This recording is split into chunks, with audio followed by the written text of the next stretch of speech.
يا مساء الحلويات. النهارده هنعمل معاكم البسكوت باليانسون. انا الاسبوع اللي فات كنت تعبانه جدا، وليل ونهار بشرب ينسون سخن. والصراحه افتكرت البسكوت باليانسون اللي كنت بعمله زمان، وبقالي فتره ما عملتوش. هف عليا اللي انا اعمله، قلت والله اللي انا عاملاه وهوريه لكم واعمل منه فيديو هيعجبكم ان شاء الله. طلع تحفه، مقرمش بقى، وريحته ما اقول لكمش كان ريحته جميله قد ايه. بقالي فترة كبيرة ما عملتهوش، قلت اعمله وسهل جدا بسيط جدا، والحاجات كلها بتبقى في البيت. تعال نشوفه هيتعمل ازاي ونقول بسم الله الرحمن الرحيم. انا هنا جايبة 4 كوبايات دقيق.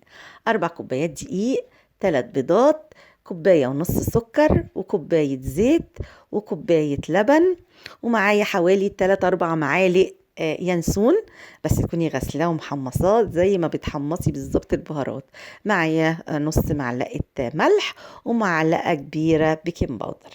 زي ما انتوا شايفين كده، حاجات كلها في البيت، ما جبتش حاجة من بره.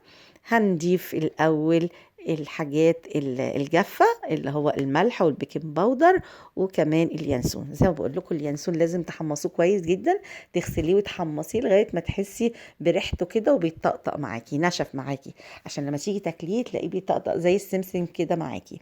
معايا هنا 3 بيضات، زي ما قلت لكم 4 كوبايات دقيق و3 بيضات.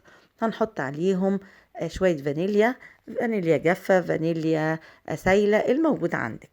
هنجيب بقى الخلاط، انت ممكن تعمليه في الخلاط، تعمليه في الميكسر، تعمليه في العجان، تعمليه في مضرب البيض.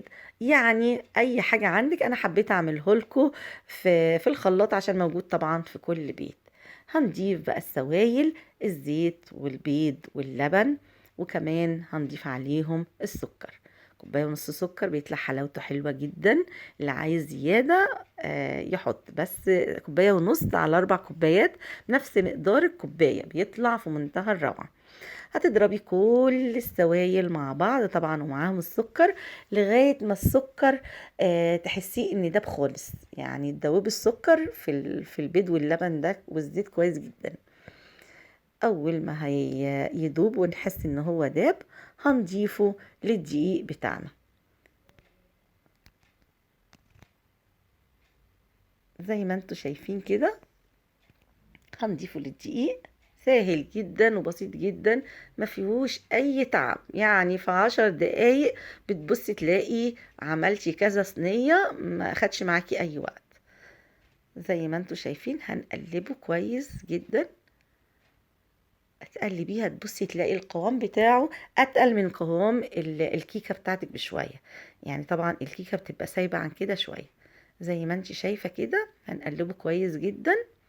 شايفين القوام بتاعه تقيل كده، عشان تقدري تحطيه في الصينية بتاعتك ويقرمش معاكي. انا جايبه هنا صواني دهنتهم بالسمنه.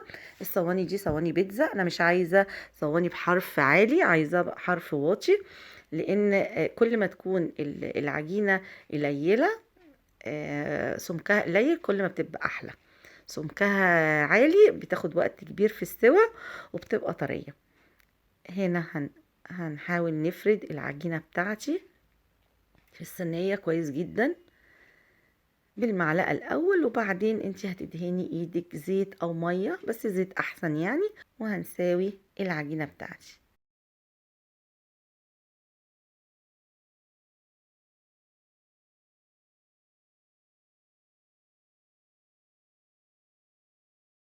زي ما انتي شايفة كده، سهلة جدا.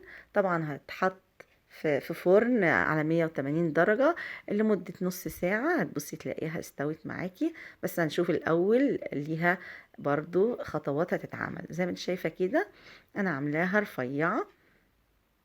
هنعمل الكمية دي، ال4 كوبايات دي هتعملي 3 صواني. تحاولي بقدر الإمكان تقسميهم على ال3 صواني، عشان متطلعش واحدة تخينة وواحدة رفيعة. هنحطهم زي ما بقول لك الرف الاوسط على 180 درجه. بعد حوالي تلت ساعه كده هتلاقي الجوانب بتاعتك احمرت. هتطلعيها وهي لسه عايزه سوا. هتطلعيها وتقطعي كده قطع رفيعه زي ما انت شايفه كده، شرايح زي شرايح البسكوت بالظبط. تقطعيها كده.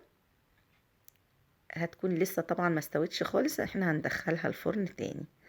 هنقطعها كده شرايح وهندخلها. شايفين اللون؟ لسه طبعا ما اخدتش اللون بتاعها ولا السوا بتاعها كويس. هننزل هندخلها طبعا الفرن بتاعنا. بعد ما دخلتها الفرن واحمرت كده وحسيتها ان استوت، هنطلعها. شايفين لونها جميل جدا، وريحتها ما اقولكمش كانت مالية الشقة. طبعا هي كده لسه طرية، مش مقرمشة زي ما انا عايزة. هي استوت من كل الجوانب وتمام التمام، بس هتحسيها وانتي بتقطعيها كده طرية. انا عايزاها مقرمشة بقى ومحمصة. هنعمل ايه؟ هنشوف هنعمل ايه دلوقتي.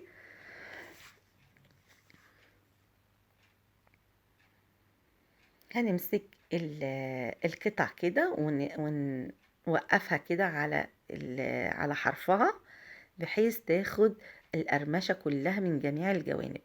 وهندخلها الفرن تاني لمدة 10 دقايق، برضو في الرف الأوسط زي ما انتوا شايفين كده.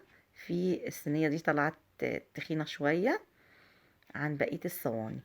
شايفين؟ دي أتخن صينية كانت طالعة عندي، الباقيين رفيعين. بعد ما دخلتها الفرن حوالي 10 دقايق طلعت، شايفين لونها كده ومقرمشة بقى، وما اقول لكمش كانت جميلة قد ايه. طلعت حلوة قوي، وطبعا اتاكلت بالهنا والشفا. دي ما بتقعدش من حلاوتها، ما بتقعدش معاكي يومين. زي ما انت شايفة. وزي ما بقولك لو عايزة تضعفي طبعا الكمية بتضعفيها. زي ما بقول 4 كوبايات بتاخد 3 بيضات. زي ما انتم شايفين كده، جنبها حبة الشاي باللبن تفطري بيهم الصبح او تتعشي بيهم. حلوين قوي. جالك ضيوف كمان بيبقى تقدمي حاجة حلوة من عندك بصنع ايديكي، هتطلع حلوة قوي. جربيها وهتدعيلي، هتعجبك جدا. اسيبكم في رعاية الله وحفظه. كانت معاكم فادية قاسم. يا ريت ما تنسونيش في اللايك والشير والاشتراك وتفعيل الجرس للكل عشان يوصل لكم كل جديد. اسيبكم في رعاية الله وحفظه، والسلام عليكم ورحمة الله وبركاته.